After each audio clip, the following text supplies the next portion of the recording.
নতুন পার্লামেন্ট আসবে, তারপরে নির্বাচন হবে, তারপর এইসব আইন কানুন।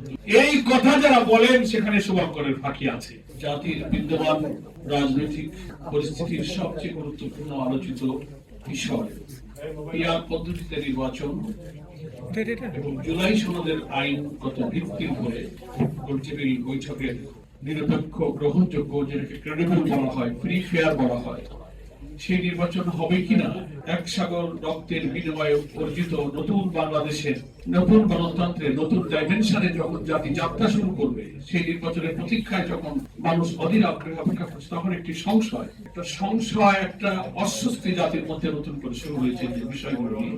সেটাই হচ্ছে পিআর পদ্ধতিতে নির্বাচন এবং জুলাই সনদের আইনগত। এখানে সাবজেক্ট কিন্তু দুটো, একটা হচ্ছে পিআর পদ্ধতিতে নির্বাচন, আর একটা হচ্ছে জুলাই সনদের আইনের ভিত্তি, আইনগত ভিত্তি। পিআর পদ্ধতিটা নিয়ে একটা রাজনৈতিক দল আমরা প্রধানত বলবো, আর বাকি সঙ্গে যারা আছে তারা ছোটখাটো তাদের সঙ্গী সাথী থাকে, সব দলেরই সঙ্গে কিছু লোকজন থাকে, সেটা খুব গুরুত্বপূর্ণ নয়। একটা রাজনৈতিক দল জাতির কাছে বিভ্রান্তিকর তথ্য দিচ্ছে যে এটা মানুষ বোঝে না, এই পদ্ধতিতে নির্বাচন হয় না, এটা এখন চলে না। কখনো কখনো সেই দলের একজন স্থায়ী কমিটির সদস্য এই মন্তব্য করে ফেলেছেন যে দেশের মানুষ ইভিএম বোঝে না, তারা পিআরও বোঝে না। তো আমরা দুঃখ করে বলেছি যে যিনি বক্তব্য রেখেছেন তাকেও বুঝতে হবে ইভিএম কিন্তু একটা মেশিনের নাম, ইলেকট্রনিক ভোটিং মেশিন, আর পিআর হচ্ছে একটা ইলেকট্রাল সিস্টেম। দুইটা জিনিস কি আপনি একভাবে বললেন, যিনি বললেন তারও যেটা বোঝা দরকার। ইভিএম এটা একসাথে কোনো কম্পারেটিভ আলোচনার বিষয় নয়, একটা প্রযুক্তি আর একটা ইলেকট্রাল সিস্টেম। এটাকে মিলায় আপনি বাংলাদেশের মানুষের সামনে বলে দিলেন একটা বড় দলের নেতা, এটা জনগণ বোঝে না। তো প্রপোর্শনাল রিপ্রেজেন্টেশন যেটাকে বলা হয় পিআর পদ্ধতি, আপনারা ইতিমধ্যেই জেনেছেন, কারণ এই পদ্ধতির উপরে সারা দেশে, বিশেষ করে ঢাকাতে জাতীয়ভাবে বিভিন্ন রাজনৈতিক দল, বিভিন্ন সংস্থা, সংগঠন, গবেষণা প্রতিষ্ঠান আলোচনা, সিম্পোজিয়াম, গোলটেবিল এগুলোর আয়োজন করছে। এগুলোর উপরে পত্র পত্রিকা আর্টিকেল লেখা হচ্ছে, প্রবন্ধ লেখা হচ্ছে, এর উপরে বই ইতিমধ্যে লেখা হয়েছে। এটার উপরে গবেষণা চর্চা কিন্তু হয়েছে, যেহেতু পিআর পদ্ধতিটা ইলেকশনের কি সিস্টেম, কেমন করে এটা হয়। এবং আমি বলবো এর ব্যাখ্যা যাওয়ার আগে, বাংলাদেশের কয়েকটা বেসরকারি সংস্থা একটা জনমত জরিপ করেছে, সার্ভে করেছে যে পিআর নিয়ে যে বিতর্ক হচ্ছে, দেখি দেশের কত পার্সেন্ট জনগণ পিআর পদ্ধতিতে নির্বাচন চায়। সেই সার্ভে রিপোর্টও দেখা গেছে যে ৭১% মানুষ দেশে পিআর পদ্ধতিতে নির্বাচন চায়। তো আজব ব্যাপার। তারপরে বলা হচ্ছে যে না, এটা জনগণ হবে না, মানবে না, আমরা পারবো না। প্রপোর্শনাল রিপ্রেজেন্টেশন পদ্ধতিতে পৃথিবীর আধুনিক গণতান্ত্রিক দেশগুলোতে প্রায় ৯০টার বেশি দেশে এই পদ্ধতিতে নির্বাচন হয়। এবং এই পদ্ধতির মধ্যে আবার ৬টা পদ্ধতি আছে। প্রপোর্শনাল রিপ্রেজেন্টেশনেরও ৬টা সিস্টেম আছে, এক এক দেশের জন্য এক একটা অ্যাপ্লিকেবল। সব দেশে সবটা প্রযোজ্য হয় না। আমরা বলেছি যে বাংলাদেশের জন্য যেটা প্রযোজ্য হবে, যেটা অ্যাপ্লিকেবল হবে, সেটা এক্সপেরিমেন্ট করার জন্য বিশেষজ্ঞদের নিয়ে, সংবিধান বিশেষজ্ঞদের নিয়ে, যারা নির্বাচন বিশেষজ্ঞ আছেন, আলোচনা হতে পারে। কিন্তু পিআর বুঝবে না, মানবে না, এটা হয় কি করে?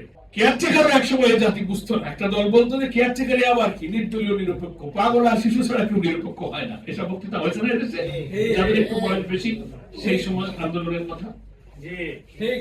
এবং এটার হিস্ট্রি আপনাদের জানা আছে যে বাংলাদেশের কেয়ারটেকার সরকার প্রথম ফর্মুলাটা দিয়েছিলেন বাংলাদেশ জামাত ইসলামের সাবেক আমির অধ্যাপক গোলাম আজম রাহিমাহুল্লাহ, যিনি ডাকসু জিএস ছিলেন, ভাষা সৈনিক ছিলেন। তো উনি যখন এই ফর্মুলাটা দিয়েছিলেন, আমাদের এই কেন্দ্রীয় সুরার এক বিরাট অধিবেশনে তিনি প্রস্তাবটা পেশ করেছিলেন। তখনও জাতির উদ্দেশ্যে যখন আমরা এটা, আমাদের নেতৃত্ব যখন গ্রহণযোগ্য ইলেকশন বলতে গেলে এই পদ্ধতি ছাড়া কোন দলীয় সরকারের অধীনে নির্বাচন নিরপেক্ষ হয় না, এটা প্রমাণিত। তখনও অনেক দল এটা মানে নাই। পরে ধীরে ধীরে যখন এটার বিশেষজ্ঞ পর্যালোচনা হলো, চর্চা হলো, তখন এটা নিয়ে আস্তে আস্তে এক একটা দল, তারপরে আমরা সব দলই কিন্তু একমত হয়ে গেলাম এবং এটা সংসদে কিন্তু গৃহীত হলো। এবং শাহাবুদ্দিন সাহেবের যে প্রথম নির্বাচন হলো 91-এ, তত্ত্বাবধায়ক সরকারের সেই অধীনেই নির্বাচন হলো। তারপরে এটাকে সাংবিধানিক রূপ দিয়ে আইনে পরিণত করা হয়। দুঃখজনক হলো তারপরে আবার এই কেয়ারটেকার পদ্ধতিটাকে বাতিল করে দেওয়া হয়েছে। সেই ইতিহাসের দিকে আমি যাবো না, সময় চলে যাবে।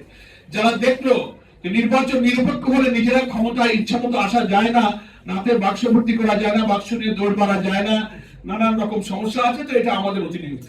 এটার অনেক ইতিহাস আছে। যাই হোক, আলহামদুলিল্লাহ 24-এর গণ অভ্যুত্থানের পরে নতুন পরিবর্তিত রাজনৈতিক পরিস্থিতিতে জুডিশিয়ারি যখন কিছুটা স্বাধীন হলো, তখন এটাকে কোর্টে গেল, মামলা হলো। সেই মামলায় আমি জামাত ইসলামের পক্ষ থেকে সেক্রেটারি জেনারেল, আমিও বাদী ছিলাম। সেই মামলার শুনানি শেষে আদালতে কেয়ারটেকার পদ্ধতি বহাল রাখা হয়, সেটা এখন আইনে পরিণত। তো আমরা বলেছি যে কেয়ারটেকার যখন এক সময় বোঝে দেয়, আস্তে আস্তে ধাক্কা খেয়ে বুঝেছে, পিআর ইনশাল্লাহ এই জাতি এক সময় আমরা এটাকে নিরপেক্ষ কেন বলেছি, এটার সিস্টেমটা ইতিমধ্যে অনেকে জেনে ফেলেছে। বাংলাদেশের জন্য যে প্রযোজ্য বিধান 6টা থেকে যে কোনো একটা আমরা চয়েস করতে পারি। এই নির্বাচনে কমন নিয়মটা হচ্ছে কোনো ব্যক্তি প্রার্থী হবে না, দল প্রার্থী। 10টা দল আছে, 10টা প্রতীক আছে, 10টা দল তার বক্তব্য জাতিকে জানাবে, তার মেসেজ দেবে, তার ম্যানিফেস্টো জানাবে। সে যদি নির্বাচিত হয়ে বাংলাদেশের ক্ষমতায় আসে, দেশটাকে কিভাবে করবে গোটা জাতিকে সেটা সে ব্রিফ করবে। ভোটাররা তার মধ্যে যেটাকে পছন্দ করবে সেই দলকে ভোট দেবে। কোন ব্যক্তি যখন নির্বাচনে নিজে প্রার্থী না হয়, নির্বাচনের সহিংসতা, পেশি শক্তি, কালো টাকা, ভোট ডাকাতি, এগুলো কিন্তু তখন আর অতটা হতে পারে না। কারণ আমি যে এমপি হতে পারছি না, আমি হব কিনা তো আমি জানি না, বলে আমার যদি ইন্টারেস্ট নেই, তো আমি কোটি কোটি টাকা কেন এখানে খরচ করব? আমি ক্যাডার বাহিনী কেন পুষতে যাবো? আমি কেন ভোট কাটতে যাবো? এখানে আমার পার্সোনাল ইন্টারেস্ট যেহেতু নেই।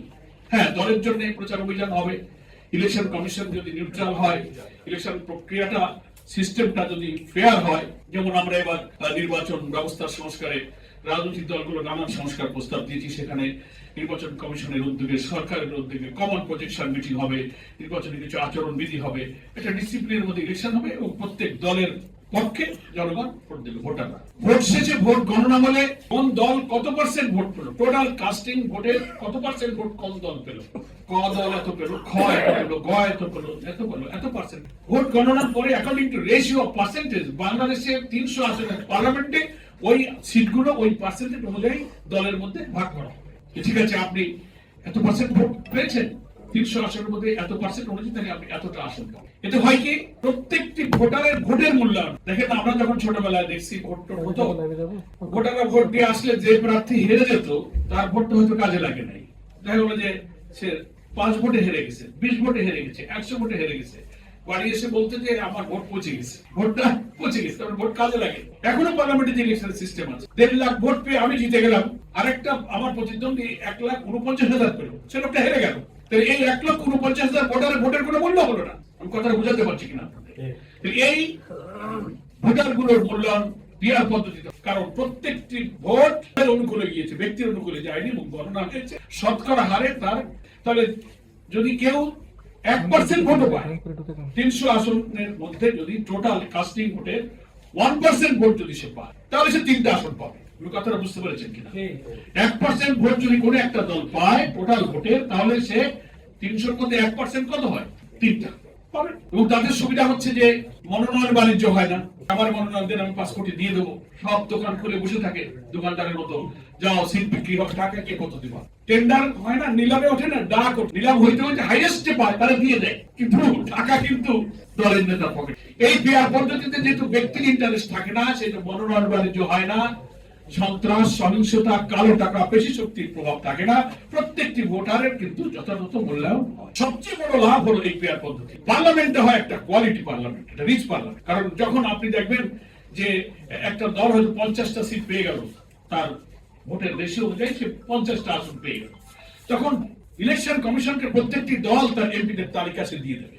তিনি তার সেন্ট্রাল লিডারদের মধ্যে থেকে যিনি আইনজ্ঞ, দক্ষ, ভালো পার্লামেন্টারিয়ান হতে পারে, যিনি ল মেকার হতে পারবেন, সংবিধানের ব্যাপারে, আইনের ব্যাপারে যিনি ভালো বিশেষজ্ঞ, বাছাই করে করে সিনিয়র পার্লামেন্টারিয়ান যারা চালাবাজ নয়, মাস্টার নয়, তাউট নয়, অশিক্ষিত নয়, বেকার নয়, নেশাখোর নয়, দেখে দেখে দলের উপরে একটা সুযোগ আছে, দল বেছে বেছে তার ভালো লোকগুলোকে পার্লামেন্টে মনোনয়ন। আপনি দেখবেন অতীতে অনেক দলের ইলেকশনের এই রেকর্ড আছে, আওয়ামী লীগের মধ্যেও ছিল, বিএনপির মধ্যেও ছিল, আমাদের জামাতের মধ্যেও। দলের বহু কেন্দ্রীয় যোগ্য নেতা নির্বাচনী এলাকায় গিয়ে যখন টাউট মাস্টার এবং টাকা, কালো টাকা, পেশি শক্তি মস্তানের পক্ষে যখন লড়াই করতে পারে না, সিনিয়র লোকেরা, ভদ্র লোকেরা সেখানে গিয়ে এই অপকর্মে যখন প্রতিযোগিতা ডেকে না, টাকার পর্যায়ে ডেকে না, তখন একটা স্বল্প শিক্ষিত মাস্তান অস্ত্রবাজ কিন্তু কেটে কুটে জিতে যাচ্ছে, অর্থাৎ দামি মূল্যবান লিডার কিছু নির্বাচন জিততে পারছে না। এরকম বহু নেতা শব্দের মধ্যে ছিল।